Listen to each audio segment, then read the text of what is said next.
जय भीम, जय शिवराय।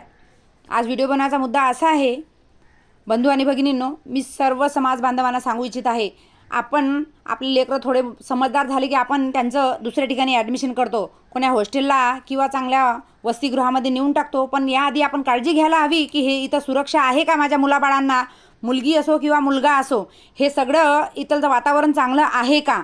कारण आता सध्याची कंडिशन आहे, लातूरमध्ये वसतिगृहामध्ये एका 12 वर्षाच्या मुलाचा मर्डर करण्यात आलेला आहे। याआधीसुद्धा तिथं एका मुलीवर बलात्कार करण्यात आलेला आणि तिला मारून टाकण्यात आलेला आहे, आपल्याला हे माहितीच आहे। तरीसुद्धा ते नराधम असे खुलेआम हिंडत आहे। तर मला हे कळत नाही, पोलीस प्रशासन आंधळं झालं का, सरकार झोपली का, यांना दिसत नाही का की हे नराधम एकामागे एक असे घाव करत आहे आणि आपण तोंडाला हात लावून गपचिप उभेच आहो, आपण काहीच करू शकत नाही। तर माझं हेच म्हणणं आहे सरकारला आणि पोलीस प्रशासनाला की या नराधमांना होता होईल तेवढी कठोरमध्ये कठोर शिक्षा द्यावी आणि होईल तर या मेल्यांना फाशीच मिळावी। जय भीम, जय शिवराय।